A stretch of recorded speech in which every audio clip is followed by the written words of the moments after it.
Christmas in the modern day has taken on a rather innocent tone. The common image of Santa Claus coming down chimneys, arms laden with presents, is a very modern one. Traditionally, for many Christian cultures, this time of year was seen as a holiday which encouraged wanton depravity and the horror of sin. Such Yuletide debauchery was regarded as unchristian by many Protestants, leading to widespread avoidance of the celebration. Indeed, the Christmas season was a time of demons and monsters.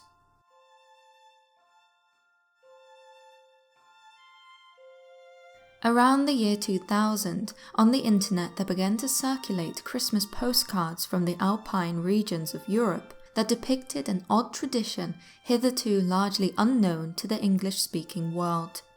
Such postcards portrayed a large, hairy, devil-like figure flogging children or stealing them away in a basket on his back. Many were shocked by such images, whose idea of Christmas was more in line with a jolly old father figure handing out presents to the pleasant tune of jingling bells. It was disturbing to think that anything so vile and demonic could be associated with so joyous a holiday. Yet, Krampus, the horned devil creature, predates Christmas and Christianity. He is the son of Hel, the Norse goddess who is said to rule over her domain, also called Hel. As the Christian notion of Christmas spread across Europe, Krampus was not immediately associated with the celebration. In fact, the horned monster's origins are dubious and hard to trace. It is believed that Krampus is a pagan remnant that survived in the Alpine communities of Europe. More so than any other parts of the continent, due to their geographical isolation, these mountainous communities syncretized their old pagan beliefs with Christianity. Thus, Krampus remained. As winter darkened the night sky, Krampus night was celebrated. Traditionally, men in the village would cover themselves in sheepskins and wear elaborately made masks. Then they would go to their neighbours' houses and chase children, threatening to beat them with switches made of strong, flexible wood, as they rang bells to increase the torment. In some places, it is even said that children were made to run a Krampus gauntlet, a street lined with angry Krampuses eagerly trying to hit them with tree branches. Despite the Inquisition's attempts to root out these heretical celebrations, the locals seemed adamant in their pursuit to torment children each Christmas. As such, Krampus Night was, and still is, celebrated on the 5th of December, the eve of St. Nicholas Day. In the 17th century, after the Inquisition had failed to bring the aggressive tradition to rest, Krampus was symbolically chained by St. Nicholas. A form of compromise, Krampus was no longer regarded as a roaming monster, but as a necessary evildoer who St. Nicholas shackled to carry out his dirty work. In other words, the pagan Krampus had been co-opted into Christianity. Folklore now depicted Krampus as punishing naughty children in a variety of ways. Covering the full spectrum of punishment, Krampus handed out discipline freely, from the tame, such as being left a lump of coal instead of a gift, to the brutal extreme of children begging for mercy before being drowned in a barrel of ink and having their lifeless corpses fished out by Krampus's pitchfork so that he could then parade his trophy around the village. Some children would even be abducted, thrown into his basket to be taken down to hell. Throughout the centuries, people and even governments have tried to suppress this macabre Christmas tradition. Even the extremely radical political party which controlled Germany during the 1930s and 40s found Krampus to be too evil for their liking. Yet the psychopathic and brutal festive monster has survived the centuries, expanding out of Europe and across the sea to America. On the night of the 5th of December, more streets than ever before are lined with people dressed as the horned Christmas monster.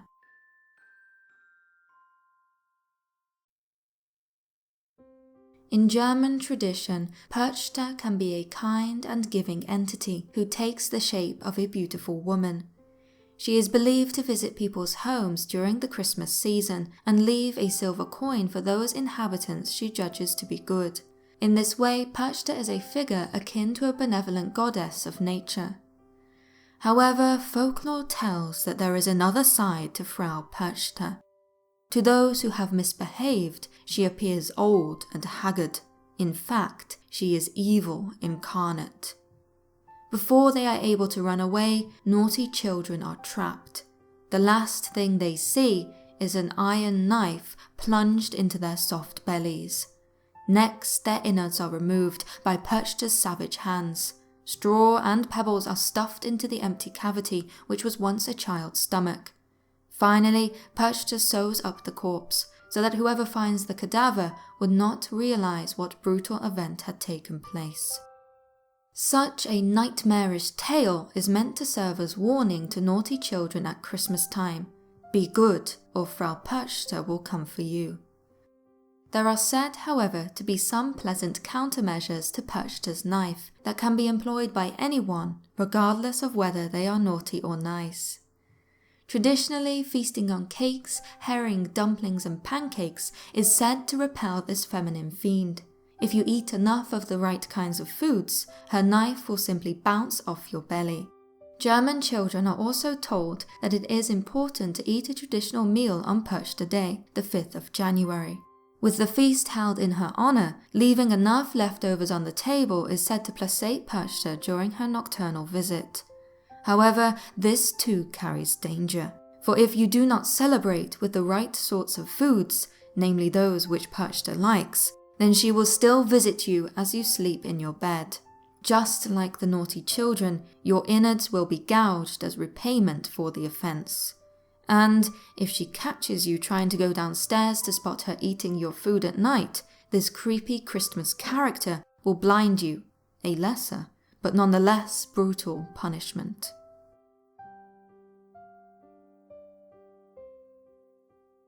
Whilst other Christmas monsters are usually depicted as creatures akin to the devil, Père Fouettard is the exception for being an ordinary man. In fact, the now folklorish figure is reported to have been based on a real person. Fouettard is said to have lived in the town of Myra in what is now Turkey, working as an innkeeper. One day he lured 3 children to his inn with the promise of a meal. They, however, did not receive a meal, instead being served the icy hand of death. After the deed was done, the innkeeper chopped up their bodies. The children's dismembered body parts were placed into barrels to pickle and be preserved. It is said that Fouettard enjoyed dining on the unfortunate children for days. Before the barrels were emptied and the dreadful deed concealed forever, Fouettard received an unexpected visitor. The historic St. Nicholas, who was working as a miracle-making bishop, discovered the innkeeper's crimes. Fouettard was penitent in the face of the great saint and pledged his life and afterlife to him. It may very well have been that the bishop St. Nicholas punished Fouettard by means of incarceration.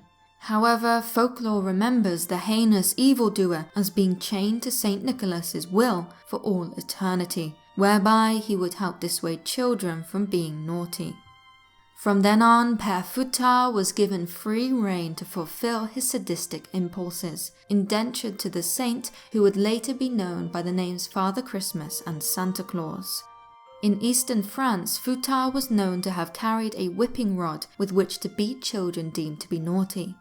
On his back was the wicker basket he used to abduct those children who were thought to be especially bad, presumably destined to be cooked and eaten. The legend of Père Fouettard has continued to evolve over time. In the 1930s, he even managed to escape from Santa's clutches, after which he was said to have moved to America and got married. He and his new wife changed their names to Madame and Father Flog, under which pseudonyms they would continue to beat children who had committed crimes. Only now, unshackled from St. Nicholas, he would do so all year long.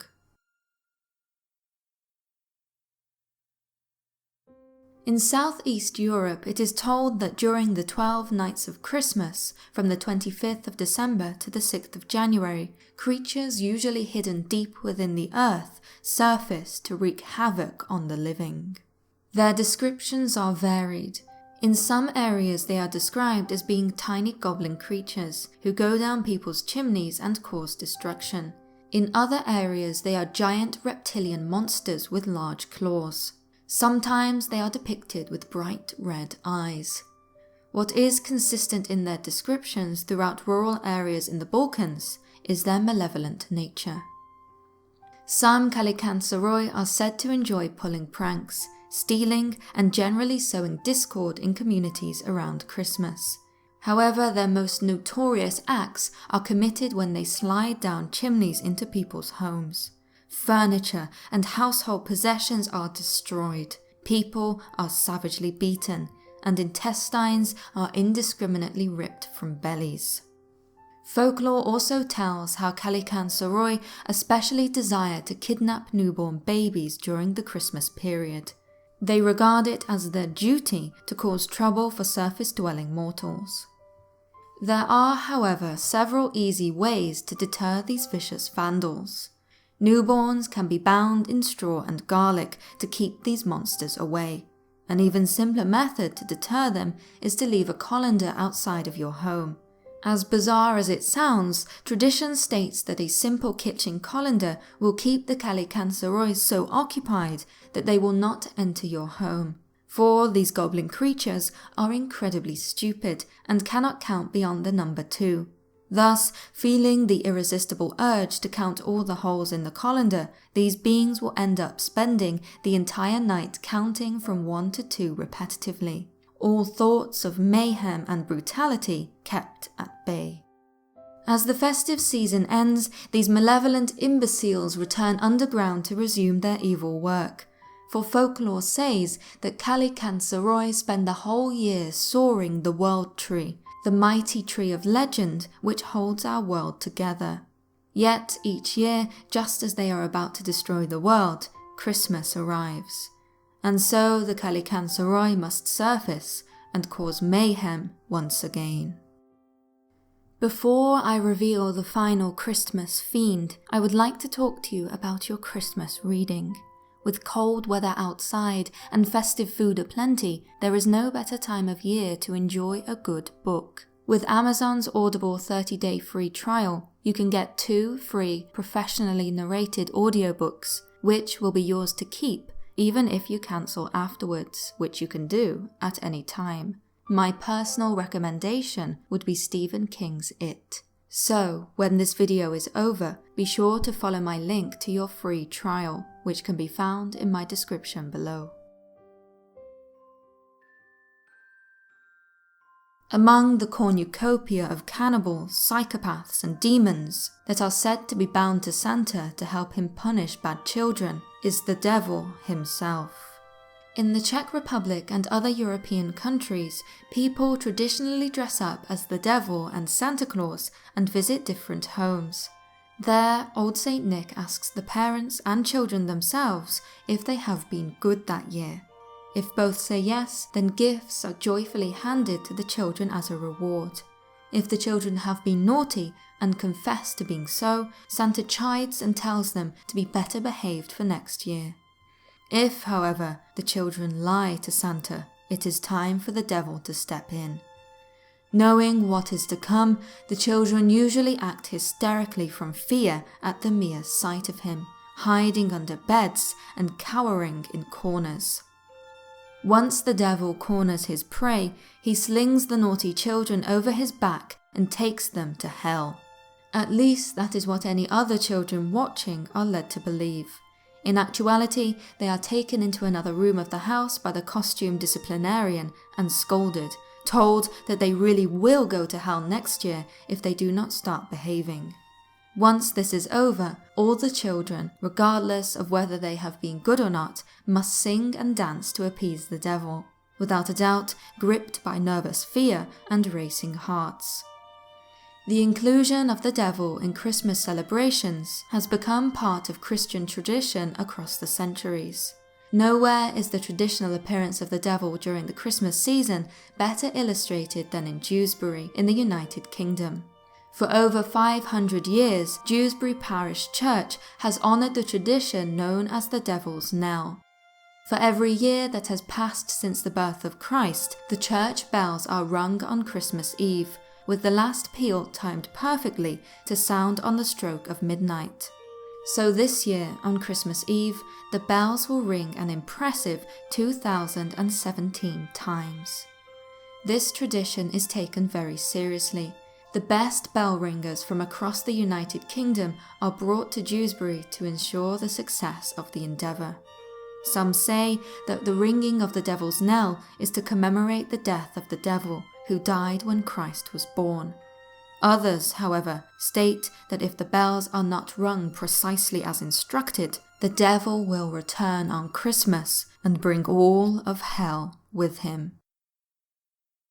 Thank you for watching. Part of this video was featured in the Children's Reality Telethon, a charity livestream on Twitch to raise money for the Children's Hospital of Philadelphia. This event happens each year, the last weekend before Christmas. So, if you missed this year, be sure to support this wonderful cause next Christmas. As always, please like and subscribe if you enjoyed this and would like more of the paranormal. You can find more videos on screen which I hope you will enjoy. With the festive day fast approaching, I wish you all a very Merry Christmas. And remember, the more you know, the more there is to fear.